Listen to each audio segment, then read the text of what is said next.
How's it going, guys? It's Leethal Lee again.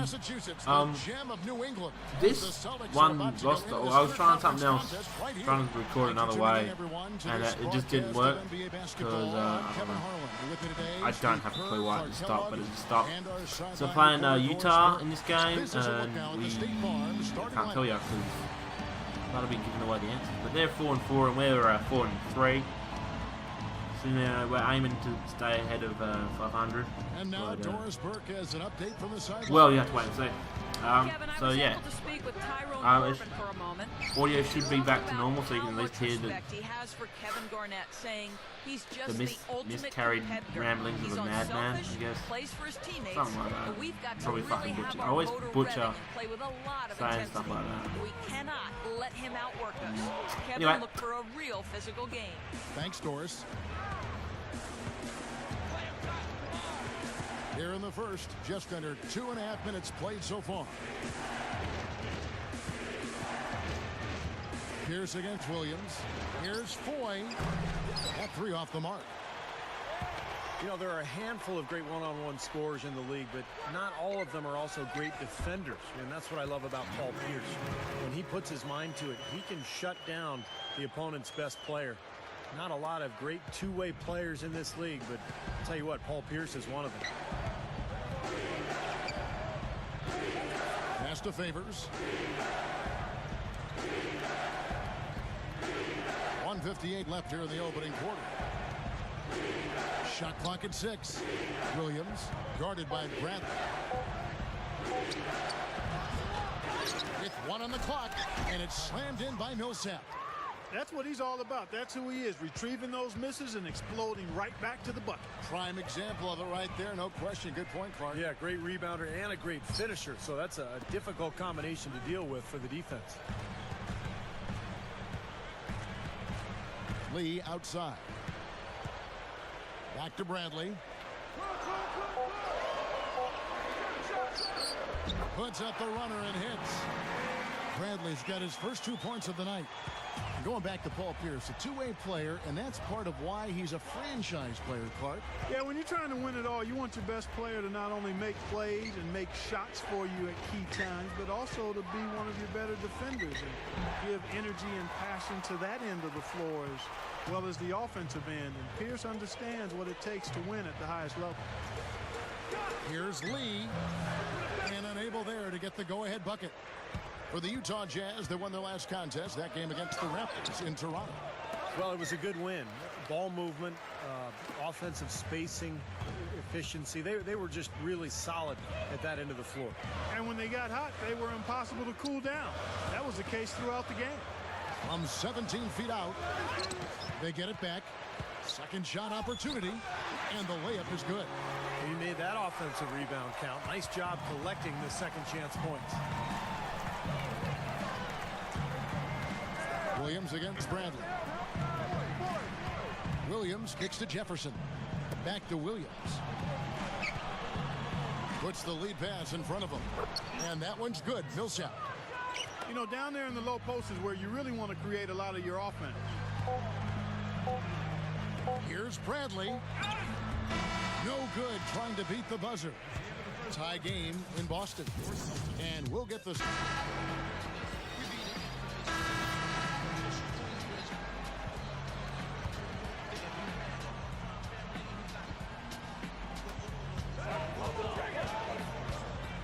Crawford against Williams. Crawford kicks to Garnett. Goes up the baseline. Green for 2 points. You know, this Celtics team that has had so much success in the past half-decade, Kevin, has really been marked by their ability to get good shots at the basket and convert. This is a team that really emphasizes sharing the ball, and last year was no different for them. Taking a look at the Jazz. Derek Favors and Al Jefferson in the middle. Foyle is out there with Mo Williams, and it's Carroll in at the 3 slot. Lee. No good. That's what they call the $1 million move with the 10-cent finish. Randy Foy is on the way. Kicks it to Jefferson. Drops in the layup for 2. And it's a 3-point Jazz lead. And the Celtics, as you mentioned, Clark, really like to be selective with their shots. It pays off as they have a very high shooting percentage. And Steve, I always like the fact that they get to the position on the floor they feel most comfortable with, and the ball always delivered in the right place. Yeah, they execute so well, Kevin. I think the pieces really fit together well in this roster. It's one of the reasons they've been in the top 5 in field goal percentage last season and the last several seasons. Along with a tough D, that offensive execution has kind of been the hallmark for these Celtics teams the last few years. Okay, well, let's check in with Doris Burke reporting from our sideline in this game. Doris, take it away. Kevin, the Celtics with a little bit of a new look this season. The famed Big Three no more as Ray Allen has moved on. But change, not necessarily a bad thing. Last season, when they moved Kevin Garnett to center and moved Avery Bradley into the starting roster, their defense flourished, becoming the best in the league, Kevin. Defense really their identity. That's how they win. Paul Millsap's checked in for Utah. Well, what you love about Al Jefferson is that he's a classic back-to-the-basket post player, and those are few and far between in the NBA these days. But he uses that big body, that great footwork, and he's able to score with either hand down low. And the pass to Foy. He dishes it to Favors. And there's another one for the Jazz. This is a tale of 2 quarters here, really. In the first, they had trouble converting their possessions. I think their field goal percentage was a tad over 20%. But they've shot themselves out of that slump, and now they have the lead and look to be in a good place offensively. And going back to the polished post game of Al Jefferson, rare in the NBA these days. And you'd maybe expect it from a 4-year college guy, but he came in straight out of high school of all places. Yeah, but he must have had some good tutelage and some good training and coaching on his post game at a young age, because he's fairly natural at it. He understands how to drop step and hold his position, and he's got counter moves and the jump hook, so he's got the full repertoire and the assortment. And that doesn't just happen. Somebody taught him that stuff. You know, these are the guys you need to be aware of. If you don't want your pocket picked, here are last season's steals leaders. Paul Millsap fourth. He showed such great defensive instincts last year. Just a terrific defensive player. Here's what Boston's going with right now. Sellinger's checked in for Garnett. Williams comes in for Brandon Bass. Courtney Lee, he's checked in for Paul Pierce.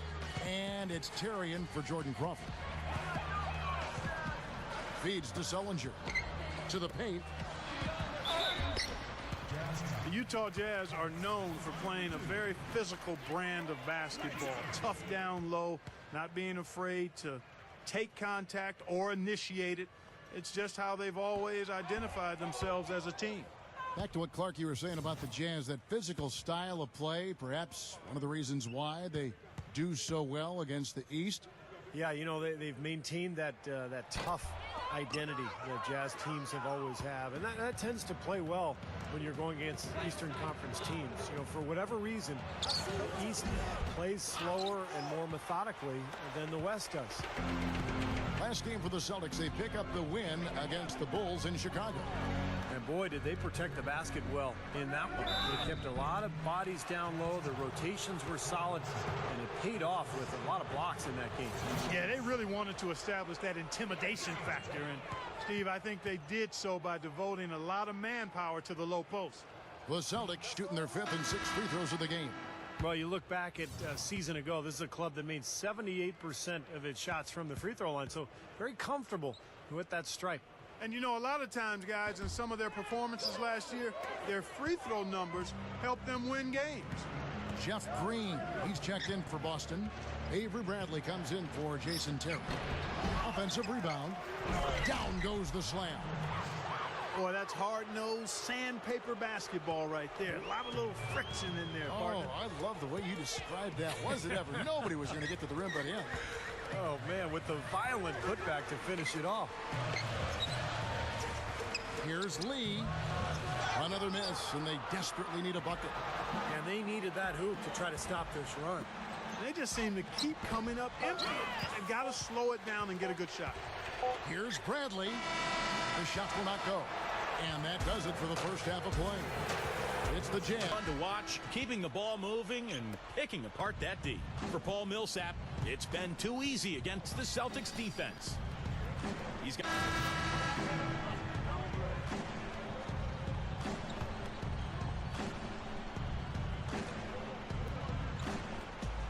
1:30 left in the third quarter of the game.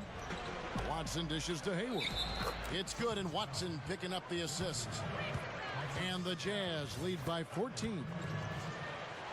There's Tyrone Corbin in his second season as head coach of the Jazz. Before that, he'd spent 7 years as an assistant coach in Utah. Going back to Tyrone Corbin, 16-year journeyman career as a player in the NBA. Played for 10 teams in all, the Utah Jazz among them. Yeah, 3 years in Utah. He was always known as kind of a grinder. You know, every coach loved him because he played so hard. And, you know, those qualities, I think, translate well to the coaching ranks. Corbin knows how hard it is to compete in the NBA, and he knows how hard it is to win. And so he's trying to put his guys in the best position to have success, and I think they really respect him for that. Back to Williams from past the arc.